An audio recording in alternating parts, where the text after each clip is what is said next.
تھا یزید وہ برباد رہے گا، اور حسین تیرے خون کے ہر ایک قطرے سے، حسین تیرے خون کے ہر ایک قطرے سے، گلشن میرے ایمان کا آباد رہے گا، گلشن میرے ایمان کا آباد رہے گا۔ نعرہ صلوات۔ اس آسرے پہ دل بے قرار زندہ ہے، اس آسرے پہ دل بے قرار زندہ ہے، کوئی تو اشک کا امیدوار زندہ ہے، کوئی تو اشک کا امیدوار زندہ ہے، غم حسین کو بدعت ذرا سنبھل کے کہو، غم حسین کو بدعت ذرا سنبھل کے کہو، ابھی حسین کا ایک سوگوار زندہ ہے، ابھی حسین کا ایک سوگوار زندہ ہے۔ نعرہ صلوات۔ اللہم صلی علی محمد و آل محمد و آل۔ جنگ صفین میں تو بن گیا حیدر عباس، جنگ صفین میں تو بن گیا حیدر عباس، شان جب کٹ گئے تو ہو گیا جعفر عباس، شان جب کٹ گئے تو ہو گیا جعفر عباس، اور تیگ ہاتھوں میں تو ہوتی تو قیامت ہوتی، تیگ ہاتھوں میں تو ہوتی تو قیامت ہوتی، صرف نظروں پہ ہی روکے رہا لشکر عباس، صرف نظروں پہ ہی روکے رہا لشکر۔ نعرہ صلوات۔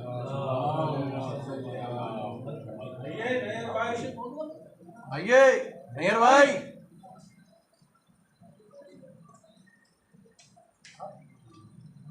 مولانا صاحب نہیں ہے کیا؟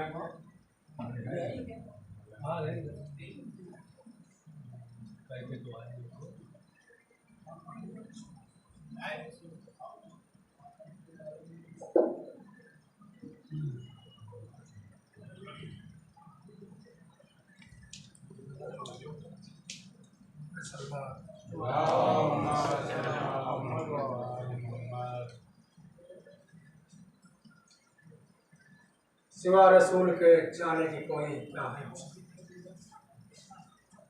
سوا رسول کے جانے کی کوئی کیا ہے حسین، تخیلات کی سرحد سے ماورا ہے حسین،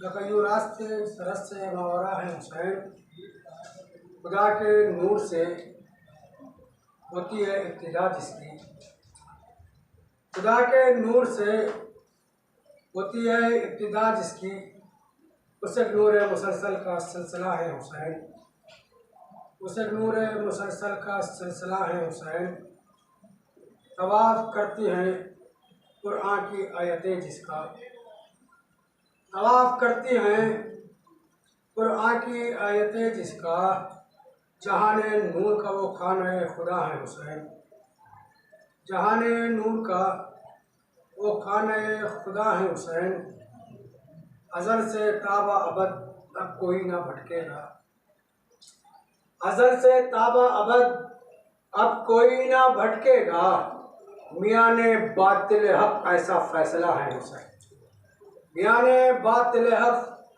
ایسا فیصلہ ہے حسین، تیرا وجود تیرا ظلم و مٹنے والا ہے، تیرا وجود تیرا ظلم و مٹنے والا ہے، ٹھہر عزیز سر راہ کربلا ہے حسین، ٹھہر عزیز سر راہ کربلا ہے حسین، ازل سے تابہ ابد اب کوئی نہ بھٹکے گا، ازل سے تابہ ابد اب کوئی نہ بھٹکے گا، میاں نے باطل حق ایسا فیصلہ ہے حسین۔ نعرہ صلوات۔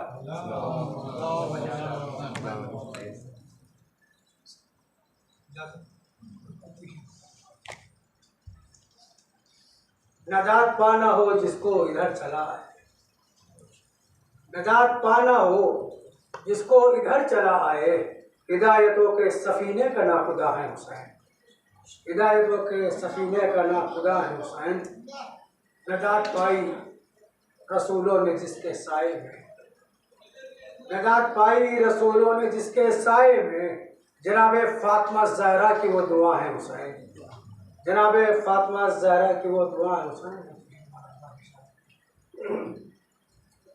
اس زندگی میری ہے اب تیرے حوالے عباس، زندگی میری ہے اب تیرے حوالے عباس، میری کشتی کو بھی طوفان سے بچا لے عباس، میری کشتی کو بھی طوفان سے بچا لے عباس، اس کے آنگن میں اتر آئے بہار جنت، اس کے آنگن میں اتر آئے بہار جنت، اپنے گھر میں جو علم تیرا سجا لے عباس، اپنے گھر میں جو علم تیرا سجا لے عباس، تیرے دشمن کی ہے قسمت میں فنا ہو جانا، تیرے دشمن کی ہے قسمت میں فنا ہو جانا، زندہ رہتے ہیں تیرے چاہنے والے عباس، زندہ رہتے ہیں تیرے چاہنے والے عباس۔ ایک دعا دے دیے گا آپ لوگ، الہی آمین کہہ گا، ہو سکتا ہے آپ کی دعا سے کہ میں بھی ہو جاؤں زمانے کے امیروں کا امیر، میں بھی ہو جاؤں زمانے کے امیروں کا امیر، اپنے روضے پہ مجھے کاش بلا لے عباس، اپنے روضے پہ مجھے کاش بلا لے عباس۔ یہ شعر سنیے گا کہ ہے تپش کتنی تیری پیاس کی پرچھائی میں، ہے تپش کتنی تیری پیاس کی پرچھائی میں، سطح دریا پہ ابھر آئے ہیں چھالے عباس، سطح دریا پہ ابھر آئے ہیں چھالے عباس، ختم ہو جائے گا دریاؤں سے پانی کا وجود، ختم ہو جائے گا دریاؤں سے پانی کا وجود، اپنے پرچم کی اگر چھاؤں ہٹا لے عباس، اپنے پرچم کی اگر چھاؤں ہٹا لے عباس، اپنے پرچم کی اگر چھاؤں ہٹا لے عباس، اپنے پرچم کی اگر چھاؤں ہٹا لے عباس، ہر مرض اس سے بہت دور رہے گا نیر، ہر مرض اس سے بہت دور رہے گا نیر، صرف کے دل سے جو بھرے کی حوالے عباس، صرف کے دل سے جو بھرے کی۔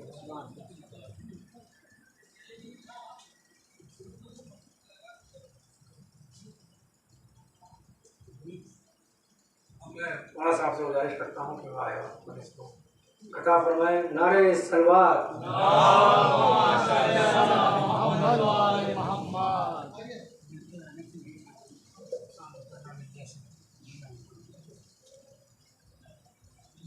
نعرے حیدرے، حیدرے، نعرے سلوات،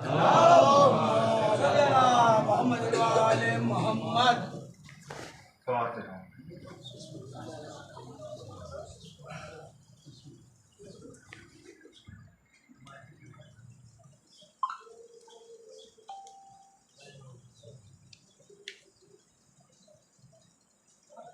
اعوذ باللہ من الشیطان الرجیم، الحمد للہ رب العالمین، الصلاة والسلام علی اشرف الانبیاء والمرسلین، وعلی آلہ الطیبین الطاہرین المعصومین المظلومین المنتجبین المنتخبین، الذی اذهب اللہ عنہم الرجس وطهرهم تطہیرا۔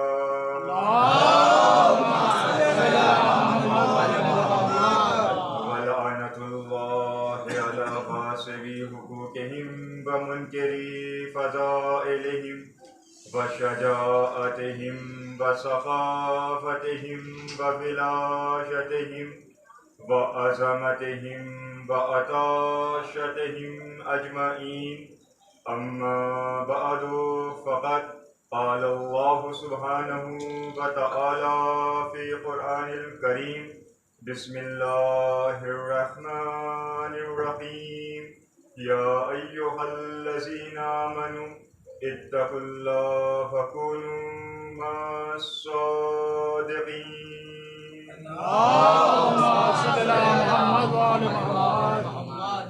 حاضرین گرامی قدر، عزاداران سرکار سید الشہداء، بطفیل 14 معصومین، خصوصاً بتصدق مادر حسنین بنت رسول حضرت فاطمہ الزہرا آپ حضرات کے سامنے گفتگو کرنے کا شرف حاصل کیا گیا، اور آپ کے سامنے قرآن کریم کے جن الفاظ کی تلاوت کا شرف حاصل کیا گیا، ان الفاظ میں خالق کائنات ہو رہا ہے کہ اے صاحبان ایمان، تم اتقوا اللہ وکونوا مع الصادقین، اللہ کا تقوی اختیار کرو اور دیکھو کسی اور کے ساتھ نہ ہونا، ان کے ساتھ ہو جاؤ کہ جن کو ہم نے صدیق بنا کے دیا۔ ایک صلوات پڑھیں تو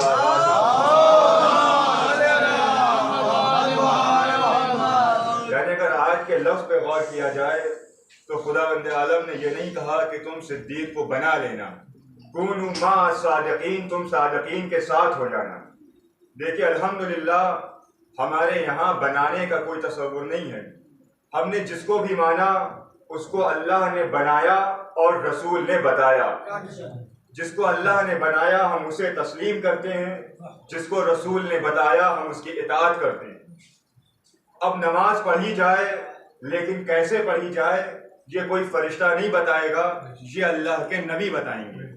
روزہ رکھا جائے لیکن کیسے رکھا جائے، کیفیت کیا ہو، یہ کوئی فرشتہ آ کے نہیں بتائے گا، یہ بھی نبی بتائیں گے۔ حج کیا جائے تو حج کے ارکان کیسے ادا کیے جائیں یہ کوئی فرشتہ نہیں بتائے گا، یہ نبی بتائیں گے۔ جب یہ تمام چیزیں نبی بتائیں گے تو ہم نبی کی خدمت میں پہنچے، کیا ہے اللہ کے نبی آپ بتائیے کہ صدیق الہی کون ہے؟ اے اللہ کے نبی آپ بتائیے کہ اللہ کی جانب سے بھیجے ہوئے صادقین کون ہیں؟ تو نبی نے کہا کہ گھبرانے کی ضرورت نہیں ہے، پریشان ہونے کی ضرورت نہیں ہے، دیکھو میدان مباہلہ میں جن کو ہم لے کے آئے وہی صدیق الہی ہے۔ نے کہا کہ اے اللہ کے رسول ہم ابھی بھی صحیح سے معرفت حاصل نہیں کر پائے، تھوڑا اور قریب سے بتائیے کہ صادقین کون ہیں؟ تو نبی نے کہا کہ دیکھو جنہیں ہم کسا کے نیچے لے کے آئے وہ صادقین ہیں۔ میں آپ کے سامنے ایک جملہ عرض کر دوں، آپ حضرات متوجہ ہو جائیں کہ نبی نے اینٹوں اور مٹی کے مکان کے اندر ایک چادر کا مکان بنایا، جب چادر کے نیچے پنجتن آ گئے تب نبی نے کہا کہ یہ ہے صدیق الہی۔ ایک صلوات بآواز بلند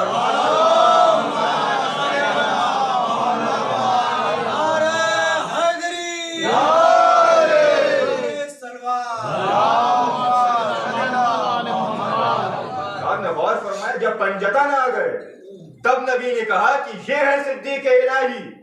نہیں، آپ کے سامنے ایک جملہ اور پیش کر دیا جائے کہ نبی نے اینٹوں اور مٹی کے مکان کے اندر چادر کا مکان بنا کے ہمیں پیغام دیا اور بتایا کہ دیکھو جو اینٹوں کے مکان میں رہے وہ نبی کے اہل بیت ہیں، جو زیر کسا آ جائے وہ نبوت کے اہل بیت ہیں۔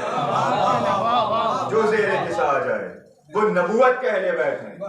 آج لوگ یہ کہتے ہیں کہ اہل بیت میں وہ بھی شریک ہیں، اہل بیت میں وہ بھی شریک ہیں۔ تو جب یہ پنجتن آ گئے تو ایک بیوی اور قریب آئی اور آنے کے بعد کہا کیا اللہ کے رسول کیا اجازت ہے کہ میں بھی زیر کسا آ جاؤں؟ تو نبی کا جواب کیا تھا؟ نبی نے کہا کہ آپ خیر پہ ہیں لیکن چادر میں نہیں آ سکتی، تو ایک جملہ مجھے بھی کہنے دیجئے کہ جب خیر والی بیوی چادر میں نہیں آ سکتی تو کوئی میدان والی بیوی چادر میں کیا آئے؟ کوئی میدان والی بیوی، ایک صلوات پڑھ دے محمد، اور فرمایا یہ مقام الگ ہے۔ اللہ جسے عزت دے کے بھیجتا ہے اسے دنیا میں کوئی ذلیل نہیں کر سکتا، اور اس دنیا میں آنے کے بعد اپنے آپ کو صدیق کہلوانا اور ہے، اور اللہ جس کو صدیق بنا کے بھیجے وہ اور ہوتے ہیں۔ دیکھیں دو چیزیں ہوتی ہیں، ایک چیز ہے صادق اور ایک چیز ہے صدیق، دونوں میں بہت بڑا فرق ہے۔ صادق کوئی بھی بن سکتا ہے، ہم آپ بھی صادق بن سکتے ہیں، یہاں مجلس ہو رہی ہے. باہر کسی نے پوچھا کہ کیا اس ادا خانے میں مجلس ہو رہی ہے؟ آپ نے کہا کہ ہاں مجلس ہو رہی ہے، تو آپ کہلائیں گے صادق. لیکن یہاں مجلس نہ ہو رہی ہو اور کوئی سوال کرے مجلس ہو رہی ہے، آپ کہیں کہ ہاں ہو رہی ہے، اور ہونے لگے تو آپ کہلائیں گے صدیق. اور صداقت اگر مردوں میں ہو تو وہ صادق کہلاتا ہے، اور صداقت اگر خاتون میں آ جائے تو صدیقہ کہلاتی ہیں. نہیں، شاید آپ ابھی متوجہ نہیں ہوئے. آپ کے ذہن کو تھوڑا اور قریب کیا جائے کہ صادق اور صدیق میں فرق ہے کیا. حسنین آئے قائم مادر گرامی، کل روز عید ہے، ہمارے پاس نئے لباس نہیں. تو معصومہ نے کیا کہا؟ تمہارے لباس درزی کے یہاں سلنے کے لیے گئے. اب آپ بتائیے کیا سیدہ درزی کیا گئی تھی؟ نہیں، سیدہ درزی کیا نہیں گئی تھی. صدیقہ کی زبان سے جملے ادا ہوئے تھے تو اللہ نے رضوان جنت کو درزی بنا کے بھیجا، کیونکہ صدیقہ کی زبان سے نکلا تھا نا. صدیقہ کی زبان سے لفظ نکلے تو اللہ نے اس لفظ کی عزت کے لیے رضوان جنت کو درزی بنا کے بھیجا. اب دیکھیں، جو زبان صداقت پہ شک کرے، جو صدیق کی زبان پہ شک کرے، وہ معصوم کی نگاہ میں وہ کس درجے پہ فائز ہے. نبی ہے، نبی کا سفر بازار سے ہو رہا ہے. اب نبی نے سامنے دیکھا کہ ایک یہودی آ رہا ہے اور اس کے ہاتھ میں بہت خوبصورت ناقے کی مہار ہے. اب نبی نے چاہا کہ یہ ناقہ میں خرید لوں. اس یہودی سے پوچھا کہ کیا اسے فروخت کرو گے؟ کہا کہ آپ مسلمانوں کے نبی ہیں، آپ اگر اسے لے لیے تو اس سے بہتر کیا ہوگا. اب آپ غور فرمائیں، جو زبان صدیق پہ شک کرے اس کا انجام کیا ہوتا ہے.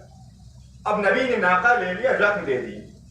اب جیسے ہی رقم اس یہودی کے ہاتھ میں گئی اور مہار ناقہ نبی کے ہاتھ میں آیا، وہ یہودی بازار میں شور مچانے لگا کہ دیکھو یہ مسلمانوں کا نبی ہے اور ناقہ ہم سے خرید لیا لیکن ناقے کی رقم نہیں دی. اب آپ بتائیے کہ نبی ہو اور بازار کا ایسا ماحول ہو تو لوگ جمع ہو جائیں. وہ بھی آ گئے کہ جو اپنے آپ کو شمع رسالت کے پروانے کہتے تھے. کہ آپ کے سامنے ایک چیز عرض کر دی جائے کہ نبی کے ساتھ رہنے والوں کی تعداد بہت زیادہ تھی، لیکن معیار ساتھ رہنا نہیں ہے، معیار ساتھ دینا ہے. بھائی نبی کے ساتھ رہنا کمال کی بات نہیں ہے، ہم کو یہ دکھائیے کہ نبی کا ساتھ دیا کس نے. شمع رسالت کے پروانے جمع ہو گئے، کہنے لگے کہ اے اللہ کے رسول، اگر آپ نے رقم کو ادا نہیں کیا تو رقم ادا کر دیجیے. رسول کیا کہہ رہے کہ ہم نے رقم کو ادا کر دیا، ہم نے رقم دے دی. لیکن شمع رسالت کے پروانے، بھائی جنہیں ذہن نبوت پہ شک ہو، انہیں اگر لسان نبی پہ شک ہو جائے تو حیرت کی بات نہیں ہے. کہا کہ ہم نے رقم دے دی. ابھی شمع رسالت کے پروانے کہے رسول آپ رقم دے دیجئے، بیچارہ غریب ہے، اس کی رقم ادا کر دیجئے. ماشاءاللہ بڑے بڑے اغنیا کو وہ غریب نظر آنے لگا. اب اتنے میں رسالت کی نگاہوں نے دیکھا کہ سامنے سے نور امامت آ رہا ہے، اور جیسے ہی رسالت نے نور امامت کو آتے ہوئے دیکھا ویسے ہی باوا سے بلند کہا کہ اب وہ آ رہا ہے جو بہترین فیصلہ کرنے والا ہے، اب وہ آ رہا ہے جو بہترین عادل ہے. علی قریب آئے. اب قبل اس کے کہ نبی علی سے کچھ گفتگو کرتے، یہ شمع رسالت کے پروانے جو تھے یہ آ گئے علی کے پاس. کہا علی یہ دیکھیے کون سی بات ہوئی کہ نبی نے رقم ادا نہیں کی، جبکہ نبی کہنے کی رقم ادا کر دی. اب مولا علی نے کہا بھائی دیکھیے جس کی ذوالفقار چلے تو 70 نسلیں دیکھ لے تو اس کی نگاہیں کیا کیا دیکھتی ہوئی. علی تو سب کے مزاج سے خوب واقف تھے کہ ان کی طینت میں کیا ہے، ان کی فطرت میں کیا ہے. علی نے کہا کہ ہم تم سے سوال بھی کرنا نہیں چاہتے، ہم نبی سے پوچھیں گے کہ ہوا کیا. امامت رسالت کی خدمت میں آئی اور آنے کے بعد کہا کیا اللہ کے نبی یہ بتائیے کہ کیا ماجرا ہوا. تو اللہ کے نبی نے کہا کہ اے علی ہم نے ناقہ خرید لیا اور رقم ادا کر دی، اور یہ کہہ رہا ہے کہ رقم دی نہیں. دیکھیے جو زبان صداقت پہ شک کرے اس کا انجام کیا ہوتا ہے. کہا کہ اے علی یہ کہہ رہا ہے کہ رقم نہیں دی. اب جیسے ہی علی نے یہ بات سنی ذوالفقار نکالی اور کہا اس یہودی سے کہ تجھ پہ لعنت ہو، یہ کہہ کے سر و تن میں جدائی کر. اب شمع رسالت کے پروانوں نے جیسے ہی یہ علی کا فیصلہ دیکھا تڑپ گئے، بے چین ہو گئے. کہا کیا اللہ کے رسول، یہ کون سی بات ہوئی کہ علی نے صرف آپ کی بات سنی، اس یہودی کی بات نہیں سنی؟ بھائی علی کو اس کی بات بھی سننا چاہیے تھی کہ وہ کیا کہہ رہا ہے. تو نبی نے کہا لیکن نبی بھی خوب واقف تھے کہ ان کا مزاج کیا ہے، ان کی طینت کیا ہے، ان کی فطرت کیا ہے. نبی نے بھی کہا کہ یہ سوال ہم سے نہ کرو، سوال کرو قتل کرنے والے سے کہ قتل کیا کیوں. اب لوگوں نے کہا کہ علی آپ نے کیوں قتل کیا؟ اب علی نے ہمیں اور آپ کو ایک میزان دیا. علی نے کہا کہ جو زبان معصوم پہ شک کرے وہ مستحق لعنت ہے اور واجب القتل ہے. تو ایک جملہ ہمیں بھی کہنے دیجئے، جس دور میں بھی، جب بھی، جہاں بھی کوئی کسی معصوم کی زبان پہ شک کرے تو معصوم کی نظر میں مستحق لعنت ہے، واجب القتل ہے. چاہے کوئی زبان رسالت پہ شک کرے یا لسان صدیقہ پہ شک کرے. ایک صلوات بر محمد وآل محمد.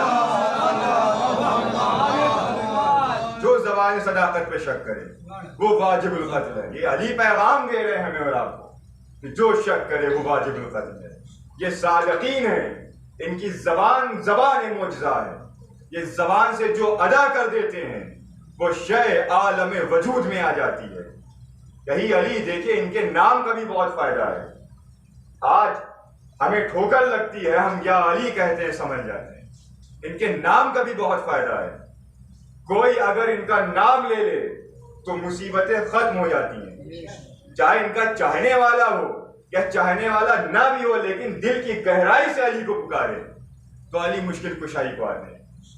ایک یہودی وہ سفر کر رہا ہے اور راستے میں مولا کا بھی ساتھ ہو گیا. اس یہودی کو یہ علم نہیں کہ میرے ساتھ جو سفر کر رہا ہے یہ نبی کا وصی ہے، یہ علی ہے، اس کا علم نہیں ہے. دونوں سفر کر رہے ہیں. سفر کرتے کرتے ایک ایسے مقام پہ پہنچے کہ جہاں سامنے تھا ایک دریا. اب اس یہودی نے دائیں بائیں دیکھا اور دیکھنے کے بعد کہا کہ ہمیں اچھا محسوس نہیں ہو رہا کہ آپ اتنی دور سے میرے ساتھ ہم سفر ہیں اور میں دریا کو پار کر جاؤں، آپ ادھر ہیں.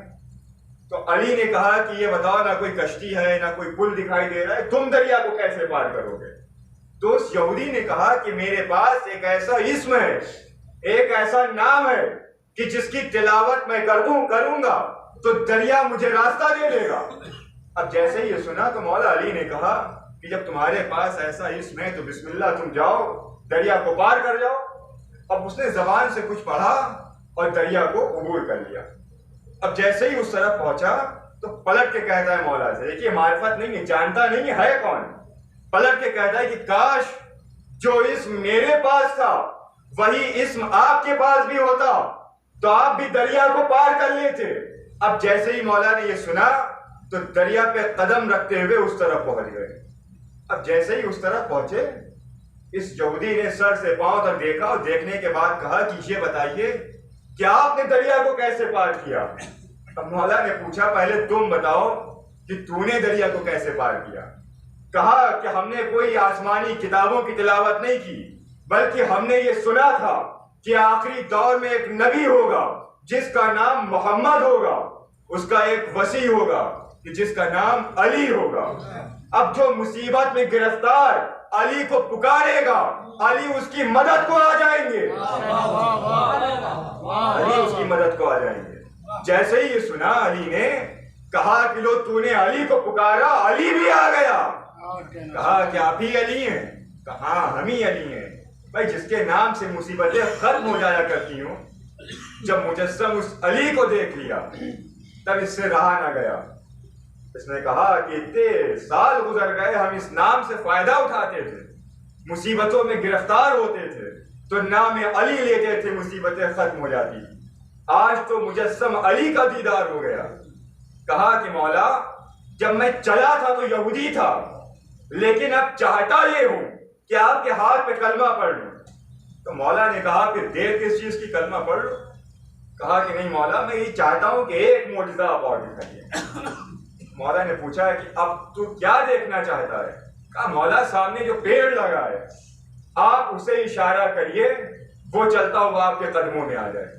اب مولا نے کہا کہ اب تک کہ تجھے میری معرفت نہیں تھی، مجھے جانتا نہیں تھا، پہچانتا نہیں تھا، دیکھا نہیں تھا، آج جب ہمیں دیکھ لیا تو اب ہمیں کہنے کی ضرورت نہیں ہے، جاؤ درخت کے قریب میرا نام لے کے بلا لو۔ کہا جاؤ میرا نام لے کے بلا لو، بھائی ان کا نام شفا ہے، ان کا نام معجزہ ہے، کہا جاؤ میرا نام لے کے بلا لو۔ درخت کے قریب گیا اور جانے کے بعد سلام کیا کہ تجھے امیر کائنات سلام کہہ رہے اپنے پاس بلا رہے ہیں۔ اب جیسے ہی سنا وہ درخت چلتا ہوا مولا کے قدموں میں آ گیا۔ اب جیسے ہی یہ معجزہ دیکھا اس یہودی نے کہا کہ مولا برداشت نہیں ہوتا، اپنا ہاتھ آگے بڑھائیے، آپ کے ہاتھ پہ کلمہ پڑھنا چاہیے۔ تو مولا نے کہا کہ کلمہ پڑھو۔ وہ کلمہ پڑھ کے صرف مسلمان نہیں ہوا بلکہ صاحب ایمان ہوا، کیونکہ محمد رسول اللہ پہ اٹکا نہیں، علی ولی اللہ تک پہنچ گیا۔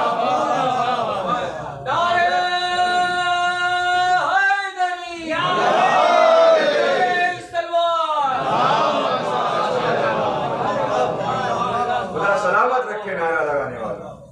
یاد رکھیے گا عالم اسلام میں دو ہی تلواریں ہیں، ایک وہ تلوار کہ جو علی پہ نازل ہوئی تھی جسے ذوالفقار کہتے تھے، جب وہ چلتی تھی تو کافر اور منافق کے سر و تن میں جدائی کرتی تھی۔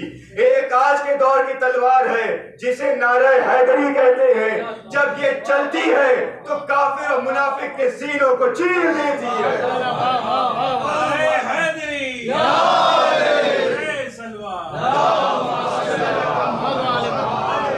اور فرمائے ان کا نام معجزہ ہے، ان کا نام اسم اعظم ہے، جو ان کا نام لے لیتا ہے ان کی مصیبتیں ختم ہو جایا کرتی، اور ان کا نام ہر انسان نہیں لے سکتا۔ کوفے میں ایک بار قحط پڑ گئے، شدید قحط۔ لوگ آئے علی کے پاس، کہا علی کوفے میں ایک بار سیلاب آ گیا، دریا فرات کا پانی کوفے شہر میں داخل ہو گئے۔ لوگ علی کے پاس آئے، کہا علی کوفے کے حالات صحیح نہیں ہیں، کوفے میں باڑھ جیسے حالات ہو گئے، دریا کا پانی شہر میں داخل ہو گیا، اے علی آپ چلیے اور چلنے کے بعد پانی کو حکم دیجئے کہ پانی کم ہو جائے۔ دیکھیں مخالفین بھی جانتے ہیں کہ معجزہ کون دکھا سکتا ہے۔ دیکھیں بظاہر مسند رسالت پہ بیٹھنا اور ہے، حقیقت میں عہدہ الہی کا مالک ہونا ہے۔ لوگ لقب غش کر کے بن جاتے ہیں، لوگ کسی اور کی مسند سے بیٹھ کے کہتے ہیں کہ ہم اس کے حقدار ہیں، جبکہ حقیقی حقدار تو وہ ہوتا ہے کہ جسے خدا بنا کے بھیجتا ہے۔ حکومت بھی خوب جانتی تھی کہ اگر یہ مصیبت کوئی ختم کر سکتا ہے تو سوائے علی کے کوئی در نہیں ہے۔ لوگ در علی پہ آ گئے، کہا علی آپ پانی کو حکم دیجئے۔ لوگ جانتے ہیں کہ انسانوں پہ حکم کرنا اور ہے، پانی پہ حکومت کرنا اور ہے۔ کہا علی آپ پانی کو حکم دیجئے کہ پانی کم ہو جائے۔ دیکھیے یہ نعرہ نام علی ہر انسان نہیں لے سکتا۔ اب مولا علی اپنے بیت الشرف سے باہر نکلے، سر پہ رسول کا ماما، دوش پہ رسالت کی ردا، چہرے پہ جلال نبوت، لشکر نبی کے علی کے پیچھے۔ علی آئے اور دریا کے کنارے کھڑے ہو گئے اور اپنے عصا کو دریا پہ مارا۔ اب جیسے ہی لوگوں نے دیکھا کہ علی عصا مار رہے، دریا کا پانی کم ہوتا جا رہا ہے۔ علی نے 3 بار عصے کو مارا اور پانی کم ہو گیا۔ اب اتنا پانی کم ہوا کہ لوگوں نے دیکھا کہ دریا کی مچھلی دکھنے لگی۔ اب لوگ دریا کے کنارے کھڑے تھے، اب لوگوں نے دیکھا کہ کچھ مچھلیاں اوپر آئیں اور آنے کے بعد فصیح عربی زبان میں علی کو سلام کیا، کہا السلام علیکہ یا امیر المومنین۔ اب جیسے ہی یہ دیکھا کہ مچھلیاں علی کو سلام کر رہی ہیں تو کچھ لوگوں نے یہ بھی منظر دیکھا کہ کچھ مچھلیاں ہیں کہ جو خاموش ہیں، جو سلام نہیں کر رہی ہیں۔ اب علی سے پوچھا کہ یا علی ہم نے یہ معجزہ تو دیکھا کہ مچھلیاں آپ کو سلام کر رہی ہیں لیکن کچھ مچھلیاں آپ کو سلام نہیں کر رہی ہیں۔ تو علی نے جواب دیا کہ جو حلال مچھلیاں تھیں انہوں نے میری ولایت کا اقرار کیا، جو حرام مچھلیاں تھیں انہوں نے انکار ولایت کیا۔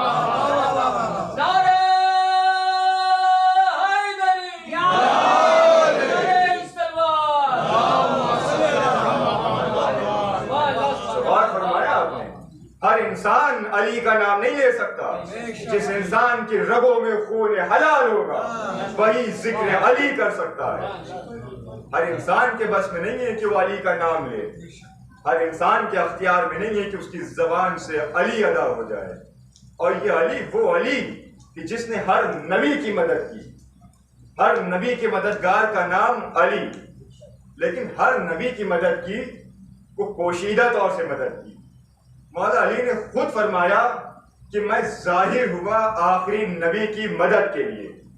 یعنی تمام نبی کے مددگار کا نام علی ہے، لیکن پوشیدہ طور پہ مدد کی آخری نبی کے لیے نور علی ظاہر ہوا. مسجد النبوی میں رسول منبر پہ خطبہ دے رہے ہیں کہ اتنے میں لوگوں نے دیکھا کہ در مسجد سے ایک ایسی مخلوق آ رہی ہے کہ جو نہ انسانوں میں ہے نہ جنوں میں ہے، ایک عجیب الخلقت مخلوق. اب لوگ اٹھنے لگے، بھاگنے لگے. ماشاء اللہ بھاگنے میں تو وہ تیز تھے ہی. لوگ اٹھنے لگے، بھاگنے لگے. اب نبی نے کہا کہ بھاگتے کہاں ہو؟ کہا اللہ کے رسول سامنے سے دیکھیے کہ کیسی مخلوق آ رہی ہے. نبی نے کہا کہ تمہاری جان کے ضامن ہم ہیں، یہ تمہیں مارنے نہیں آ رہا، ہم سے کچھ سوال کرنے آ رہا ہے. اب جب امانت مل گئی کہ جان محفوظ رہے گی تو سب رک گئے. اب اس اشتیاق میں تھے کہ یہ نبی سے گفتگو کیا کرے گا، اور نبی کے برابر میں علی بیٹھے ہوئے تھے، سر جھکائے ہوئے علی بیٹھے ہوئے. اب وہ مخلوق در مسجد سے منبر کے قریب آئی اور آنے کے بعد نبی سے کہا، دیکھیے جو مخلوق آئی تھی اس کے ہاتھ اس طرح سے بندھے ہوئے تھے. آپ کے سامنے عرض کیا تھا نا کہ علی ہر دور کے مشکل کشا کا نام ہے، لیکن ظاہر ہوئے آخری نبی کی مدد کے لیے. وہ مخلوق جو آئی اس کے ہاتھ بندھے ہوئے تھے. اب آنے کے بعد رسول سے کہا، کیا اللہ کے رسول میں جنوں میں سے ہوں اور میں نے چاہا تھا کہ نوح کی کشتی کو دریا میں الٹ دیا جائے، سیلاب میں پلٹ دیا جائے، تو میں نے یہ دیکھا کہ پانی کے اوپر گھوڑا دوڑاتا ہوا ایک نور آیا اور آنے کے بعد اس نے میرے ہاتھوں کو باندھ دیا. آنے کے بعد ہاتھوں کو باندھ دیا. اے اللہ کے نبی، نوح کے بعد نبی آتے رہے، میں ان کے پاس گیا، لیکن تمام نبی نے یہ کہا کہ آخری نبی جب آئے گا وہ تمہارے ہاتھوں کو کھولے گا. اے اللہ کے نبی، ہم نے یہ سنا ہے کہ آپ آخری نبی ہیں، آپ کے بعد کوئی نبی نہیں آئے گا. اے اللہ کے رسول، یہ میرے ہاتھ کھول دیجئے. دیکھیے ہاتھ بندھے ہوئے ہیں. کہا اللہ کے رسول میرے ہاتھ کھول دیجئے. اب جیسے ہی اللہ کے رسول سے یہ کہا کہ ہاتھ کھول دیجئے، برابر میں بیٹھے ہوئے تھے علی. اب رسول نے علی کا چہرہ اپنے ہاتھ سے بلند کیا. اب جیسے ہی علی کا چہرہ بلند ہوا، یہ منبر کے پیچھے چھپنے لگا. اب رسول نے کہا کہ تم آئے تھے ہاتھ کھلوانے، اب منبر کے پیچھے چھپ کیوں رہے ہو؟ تو اس نے ایک جملہ کہا کہ اے اللہ کے رسول، ارے یہی تو وہ نور تھا جس نے میرے ہاتھوں کو باندھا. اے اللہ کے رسول، یہی وہ نور تھا کہ جس نے میرے ہاتھوں کو باندھا. اب جیسے ہی علی کو دیکھا پریشان ہونے لگا، چہرے پہ پسینہ نمودار ہو گیا. رسول نے کہا کہ گھبراؤ نہیں، جس نے ہاتھ باندھے ہیں وہی تمہارے ہاتھ کھولے گا.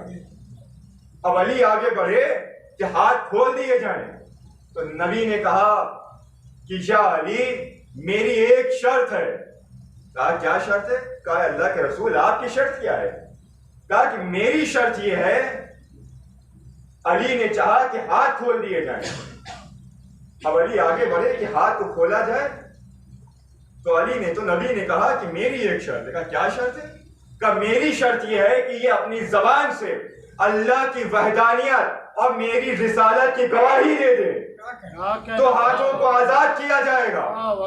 اب جیسے ہی اب جس کے اتنے سال سے ہاتھ بندھے ہوئے ہوں، اب فوراً زبان سے کہا کہ میں اللہ کی وحدانیت کی گواہی دیتا ہوں اور آپ کی رسالت کی گواہی دیتا ہوں. اب علی نے چاہا کہ ہاتھ کھول دیے گئے. نبی آگے بڑھے اور علی کے ہاتھ پہ ہاتھ رکھ دیا.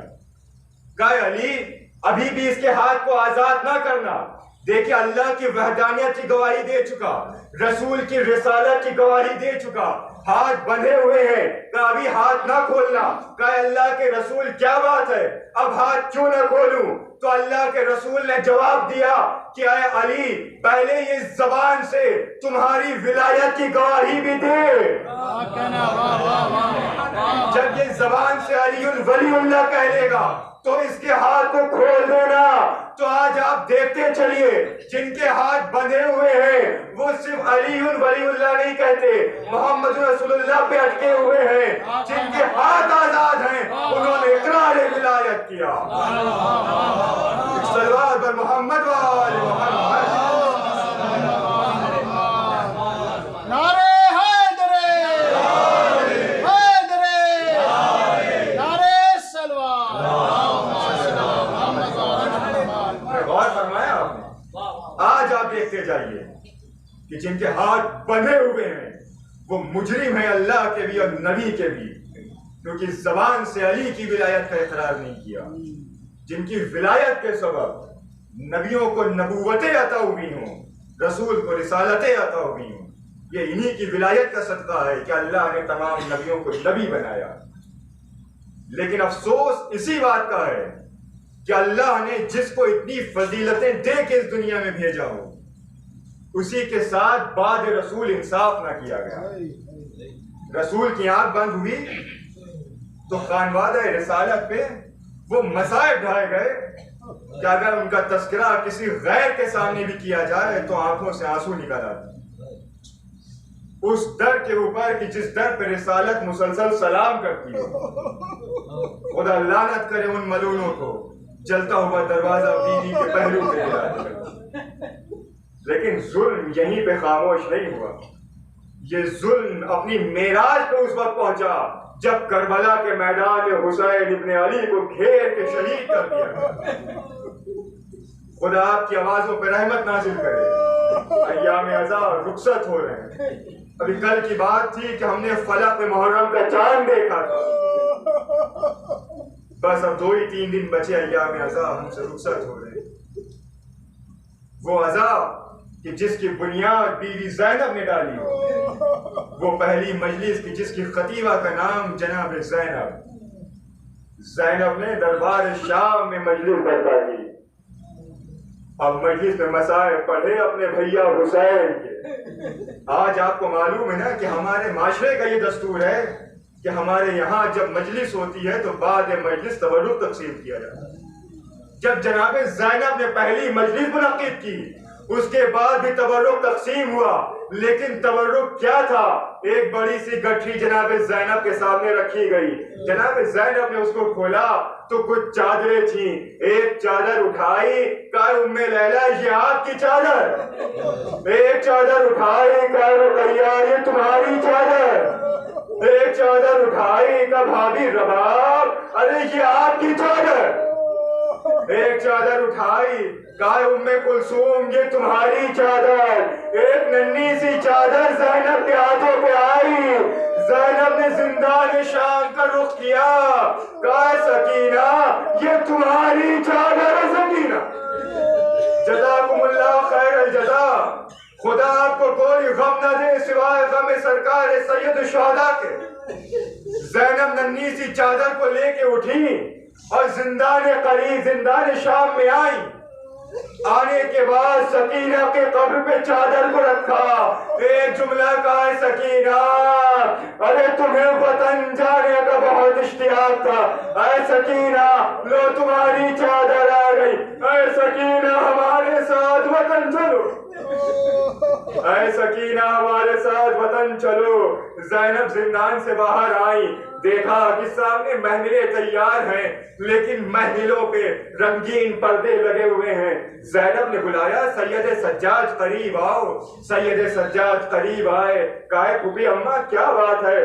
زینب نے کہا کیا ہے سید سجاد، جاؤ یزید سے جا کے کہو کہ ان محملوں کو سیاہ پوش کیا جائے تاکہ میں جہاں سے گزروں لوگ دیکھ کے سمجھ جائے یہ حسین کے عزادار جا رہے ہیں، یہ حسین کے غمخوار جا رہے ہیں۔ محملوں کے پردوں کو تبدیل کیا گیا۔ زینب نے دیکھا کہ تمام بیویاں محمل میں سوار ہو گئی، لیکن ایک بیوی نظر نہیں آ رہی ہے۔ زینب نے کہا کہ اے سید سجاد، تمہاری ماں رباب نظر نہیں آ رہی۔ سید سجاد قریب آئے، کہا پھوپھی اماں، مجھے معلوم ہے میری ماں اس وقت کہاں ہوگی، لیکن اے پھوپھی اماں، میں اکیلا اپنی ماں کو نہیں لا سکتا۔ اے پھوپھی اماں، ذرا میرے ساتھ چلیے۔ زینب کو سید سجاد زندان شام میں لے کے آئے۔ اب عجیب منظر دیکھا، قبر سکینہ سے ام رباب لپٹی ہوئی۔ اے سکینہ، تمہاری ماں مدینے جا رہی ہے۔ سکینہ، اے سکینہ، اٹھو مدینے چلو۔ سید سجاد نے کاندھے پہ ہاتھ رکھا، کہا مادر گرامی، ارے اٹھیے، قافلہ تیار ہے۔ ام رباب نے کہا اے سید سجاد، ارے میں مدینے کس طرح جاؤں؟ میرا والی کربلا کے میدان میں، میرا شیش وہاں کربلا کے میدان میں سو رہا ہے، میری سکینہ زندان شام، میری سکینہ زندان شام میں سو رہی ہے۔ سید سجاد نے کہا اے مادر گرامی، ارے قافلہ تیار ہے، اٹھیے چلیے۔ تو میرا باپ نے کہا سید سجاد، ذرا شام کی عورتوں کو بلا دو۔ شام کی عورتیں آئیں، میرا باپ نے ان کو ایک وصیت کی، کہا اے شام کی عورتوں سنو، میں مدینے جا رہی ہوں، میری یہ بچی، اسے اندھیرے سے بہت خوف تھا۔ اے شام کی عورتوں، ارے قبر سکینہ پہ چراغا کر دینا۔ آج بھی جو زیارت کو گئے ہیں انہوں نے دیکھا ہوگا کہ جناب سکینہ کی زری میں کچھ کھلونے شام کی عورتیں ڈال دیتی ہے اور یہ گریا کرتی ہے کہ اے بیوی، ارے آپ کی ماں کی وصیت تھی کہ میری سکینہ کا خیال رکھنا۔ اے بیوی، ہمیں معلوم ہے آپ بابا کے سینے پہ سونے والی تھی۔ اے بیوی، ارے ہم بابا کا سینہ تو نہیں لا سکتے، لیکن آپ کی قبر پہ چراغا کر سکتے ہیں۔ سیعلم الذین انا للہ و انا الیہ راجعون بذنب خطائہ و تسلیما لامرہ۔ ایک سورہ فاتحہ میں کیا امتحان سے بعد سورہ ہم 3 بار سورہ اخلاص کی تلاوت فرما کر مہر جہاں بنت جعفر علیہ السلام کے روح کے ساتھ کرنا۔